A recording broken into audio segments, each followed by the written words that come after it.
Teachers and students, अस्सलाम वालेकुम। तकरीर का अरमान है, मुझे क्यों नहीं काटा? कली ने मुझे काटा, ये उसका जुनून था। मैंने खुजली की, इसमें मेरा सुकून था। और जानबूझकर भी मैंने उसे नहीं मारा, क्योंकि उसकी नसों में मेरा खून था। तो मेरे प्यारे मोनालिसा जैसे हसीन भाइयों और कोंडालिसा जैसी संगीन बहनों, मेरी आज की तकरीर उन लड़कों के नाम जो नहाने के बजाय बेसन में सर्द होते हैं। मेरी आज की तकरीर उन लड़कियों के नाम जिनके चेहरे पे इतनी बेस होती है कि दिल करता है बंदा कैरम बोर्ड खेले। मेरी आज की तकरीर उन लड़कों के नाम जो सर्दियों में सैंडल के साथ जुराबे पहन के आए। मेरी आज की तकरीर उन लड़कियों के नाम जिनके सर पे बाल कम जुए ज्यादा होते हैं। जनाब सदर, मेरी आज की तकरीर परवीन के नाम। ये उन दिनों की बात है जब हम भी उन पर नजरें जमाए, दांतों में उंगली दबाए, आंखों पर चश्मा सजाए, और जब वो नमल में आए तो हाय हाय। मैंने उनको देखा, उन्होंने दूसरी तरफ। मैं जब मुस्कुराया, उन्होंने मुंह बनाया। लेकिन जब वो खिलखिलाया तो टिक-टिक का पान मसाला हम दोनों ने खाया, बड़ा मजा आया।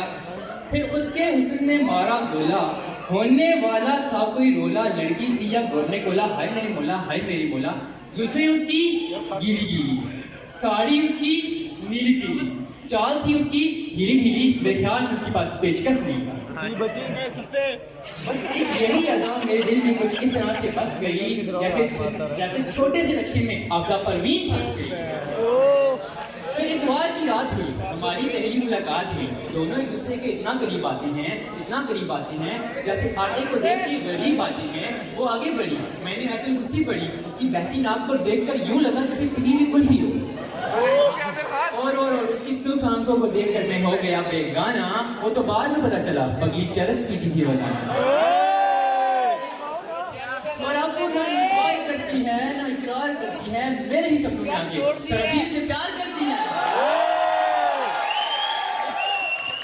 जनाब सदर, फांसी की दवा वक्त पर ना लो तो टीबी बन जाती है, और महबूबा वक्त पर ना बदलो तो बीवी बन जाती है।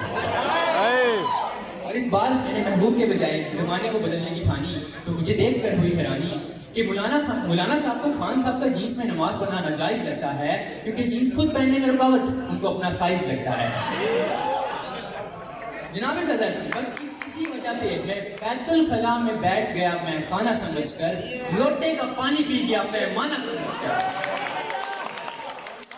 जनाब सदर, मैं वापस आया नमल, और आपको मैं क्या बताऊं कि सीएस की लड़कियां हमें ऐसे देखती हैं जैसे न्यूटन ने गिरते हुए सेब को देखा था। ये हमें ऐसे देखती है जैसे सेब सीट हर नहीं आने वाली एक्ट्रेस को देखता है। और सीएस की लड़कियां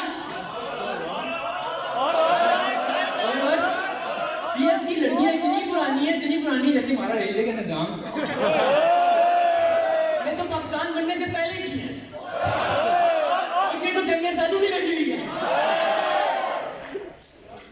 लेकिन जनाब सदर, अपनी उम्र फिर भी 20 साल ही बताती है।